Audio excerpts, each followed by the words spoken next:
Pile సమస్యతో బాధపడుతున్నారా? ఇప్పుడు లేజర్ చికిత్సతో ట్రీట్మెంట్ రేంజ్ హాస్పిటల్స్ లో శాశ్వత పరిష్కారం. ఇప్పుడే సంప్రదించండి. ఉత్తరాంధ్ర వాసులకి ఏపీ విద్యాశాఖ మంత్రి నారా లోకేష్ ఒక బంపర్ ఆఫర్ ఇచ్చారు. ఇంకా క్లియర్ గా చెప్పాలంటే ఉత్తరాంధ్ర వాసులకు మాత్రమే కాదు, మొత్తం ఆంధ్రప్రదేశానికి, భారతదేశపు విద్యార్థి లోకానికి ఒక నూతన ఇంటర్నేషనల్ యూనివర్సిటీని ఆంధ్రప్రదేశ్కు పట్టుకురావడంలో సక్సెస్ అయ్యారు.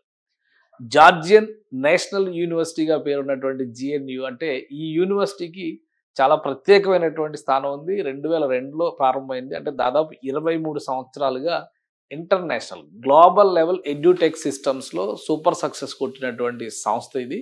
ఈ సంస్థతో ఆంధ్రప్రదేశ్ ప్రభుత్వం ఈరోజు ఒప్పందం చేసుకుంది. అది కూడా విద్యాశాఖ మంత్రి నారా లోకేష్ సమక్షంలో ఉత్తరాంధ్ర ప్రాంతంలో 1300 కోట్ల రూపాయల ఇన్వెస్ట్మెంట్స్తో ఈ స్పెషల్ యూనివర్సిటీని, ఇంటర్నేషనల్ యూనివర్సిటీని డెవలప్ చేయాలనేటువంటి అగ్రిమెంట్ సారాంశం.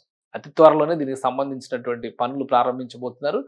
ఎస్ఆర్ఎం యూనివర్సిటీ గురించి మనం విన్నాం. ఆంధ్రప్రదేశ్కి రాజధాని అయినటువంటి అమరావతి ప్రాంతంలో నిర్మాణం చేసినటువంటి సంస్థ. ఈ సంస్థ ఎంఐటి లాంటి సంస్థలతో అగ్రిమెంట్స్ చేసుకునేటువంటి ప్రయత్నాల్లో ఉంది. అంటే ఎంఐటి లాంటివి అతిపెద్ద ఇన్స్టిట్యూషన్స్, అలానే కార్నెగీ మెలన్ యూనివర్సిటీ, సిఎంయు లాంటి పెద్ద యూనివర్సిటీస్తో టైఅప్ అవుతుంది. ఇప్పుడు జార్జియన్ నేషనల్ యూనివర్సిటీ రావడం వల్ల ఎంఐటితో నేరుగా సంబంధాలు, ఒప్పందాలు ఉన్నటువంటి సంస్థ ఇది. మన దేశంలో ఫస్ట్ బ్రాంచ్ అవుతుంది. ప్రపంచవ్యాప్తంగా కూడా గ్లోబల్ యూనివర్సిటీస్లో ర్యాంకింగ్స్లో టాప్ పొజిషన్స్లో ఉన్నటువంటి సంస్థ ఇది. జార్జియా అనేక రకాల ఎడ్యుకేషన్స్కి పాపులర్ అయింది. మెడికల్ ఎడ్యుకేషన్ కావచ్చు, టెక్నాలజికల్ ఎడ్యుకేషన్ కావచ్చు, అలానే మేనేజ్మెంట్ అండ్ ఫైనాన్స్ రంగాల్లో కూడా ఈ జార్జియన్ నేషనల్ యూనివర్సిటీకి ప్రత్యేకమైనటువంటి స్థానం ఉంది. సో ఈ యూనివర్సిటీని రాష్ట్రానికి తీసుకురావడంలో నారా లోకేష్ సక్సెస్ అయ్యారు. దాదాపు 500 మందికి స్థానికంగా ఉపాధి వస్తుంది. అలానే ఇంటర్నేషనల్ ఎరీనాలో, అంటే 2002లో స్థాపించినటువంటి యూనివర్సిటీలో ఇంటర్నేషనల్ ఎరీనాలో ఎక్స్పర్టైజ్ ఫ్యాకల్టీ ఇందులో ఉండడం ప్రత్యేకత. దాదాపు 1100 మంది ఫ్యాకల్టీ ఇందులో సర్వీసెస్ అందిస్తున్నారు. సో వీళ్ళందరి సర్వీసెస్ కూడా ఇక్కడ ఏర్పాటు కాబోయేది, ఉత్తరాంధ్రలో ఏర్పాటు కాబోయేటువంటి యూనివర్సిటీకి అందుబాటులో ఉంటాయి. ఇటు నుంచి అటు, అటు నుంచి ఇటు విజిటింగ్ లెక్చర్స్ కానీ, విజిటింగ్ ఫ్యాకల్టీ లాగా కానీ, అలానే అక్కడి స్థాయికి తగ్గట్టుగా ఇక్కడ విద్యా వ్యవస్థను మలచడంలో కానీ ఇది ఒక కీలకమైన ముందడుగు అవుతుందని ఆంధ్రప్రదేశ్ ప్రభుత్వం భావిస్తుంది. ఇంకోసారి చూద్దాం అసలు ఈ జార్జియన్ యూనివర్సిటీకి ఉన్నటువంటి ప్రత్యేకత ఏంటనేది, వీళ్ళు ఆఫర్ చేసేటువంటి కోర్స్ ఏంటి. ఇది జార్జియా అనేది United union of Soviet socialist republic, అంటే యుఎస్ఎస్ఆర్లో నుంచి విడిపోయినటువంటి కొన్ని దేశాల్లో ఒకటి. ఆల్రెడీ మనం ఉక్రెయిన్ గురించి తెలుసు. అలాగే జార్జియా కూడా ఒక దేశంగా ఏర్పడినటువంటి దేశం ఇది, యుఎస్ఎస్ఆర్ నుంచి విడిపోయి. సో విద్యారంగంలో ప్రత్యేకమైనటువంటి గుర్తింపు ఇక్కడ కూడా ఉంది. మన విద్యార్థులు చాలామంది ఉక్రెయిన్లో మెడిసిన్ చదవడం కోసం వెళ్ళినటువంటి వాళ్ళు ఉన్నారు. అలానే జార్జియా వెళ్ళిన వాళ్ళు కూడా ఉన్నారు. ఇప్పుడు ఏకంగా జార్జియా యూనివర్సిటీనే ఆంధ్రప్రదేశ్కి వస్తుంది. ఇందులో ఉన్నటువంటి సక్సెస్ రేట్ ఇది. ఇది అందించేటువంటి కోర్సుల విషయంలో కూడా business and technology, faculty, social sciences, అలానే లా, మెడిసిన్ ఈ రంగాలకు సంబంధించినటువంటి కోర్సెస్ని ఈ సంస్థ జేఎన్యు ఎస్ఈయు అంటే జార్జియన్ నేషనల్ యూనివర్సిటీ ఎస్ఈయు అనేది ఈ సంస్థ అందించేటువంటి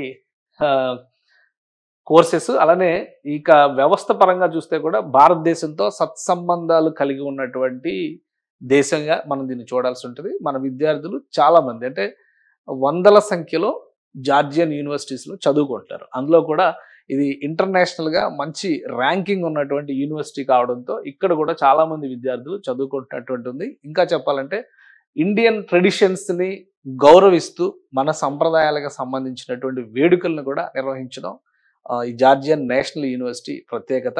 సో సాంస్కృతికంగా కూడా మన దేశానికి సత్సంబంధాలు, దగ్గర సంబంధ బాంధవ్యాలు ఉన్నటువంటి వ్యవస్థగా మనం దీన్ని గుర్తించాల్సి ఉంటుంది. అలానే కొన్ని వేడుకలకు సంబంధించి ఒకసారి మనం గమనించి చూస్తే కనుక దివాళీ లాంటి సెలబ్రేషన్స్ కూడా జార్జియన్ యూనివర్సిటీలో, జార్జియన్ నేషనల్ యూనివర్సిటీలో ప్రత్యేకంగా, ఇది జార్జియాలో ఉన్నటువంటి క్యాంపస్, ఇది దివాళీ సెలబ్రేషన్స్ చేసినటువంటి వీడియోని ఇప్పుడు మనం చూస్తున్నాం. సో అన్ని విధాలుగా కూడా సాంస్కృతికంగా, అలానే రెండు దేశాల మధ్య ఉన్నటువంటి రాజకీయ సంబంధ బాంధవ్యాలు కూడా చాలా సుహృద్భావ వాతావరణంలో ఉన్నటువంటి దేశం ఇది. ఈ నేపథ్యంలోనే ఈ యూనివర్సిటీతో రాష్ట్ర విద్యాశాఖ మంత్రి, ఆయన బృందం సంప్రదింపులు జరిపారు. అతి త్వరలోనే ఈ యూనివర్సిటీ మన దేశంలో అడుగు పెట్టబోతుంది. ఉత్తరాంధ్ర ప్రాంతంలో లొకేషన్ డిసైడ్ చేస్తారు. ఉత్తరాంధ్ర ప్రాంతంలో కేటాయించినటువంటి ప్రాంతంలో యూనివర్సిటీ ఎస్టాబ్లిష్మెంట్కి సంబంధించి దాదాపు 1300 కోట్ల రూపాయలు ఖర్చు పెట్టడానికి జార్జియా యూనివర్సిటీ సిద్ధంగా ఉంది. అతి త్వరలోనే ఈ ప్రాజెక్ట్ ల్యాండ్ అవుతుందని చెప్పని విద్యాశాఖ మంత్రి నారా లోకేష్ సమక్షంలో ప్రకటన చేశారు. సో నిర్మాణం పూర్తి అయ్యేసరికి దాదాపుగా 500 మందికి ఉపాధి అవకాశాలు కలుగుతాయి.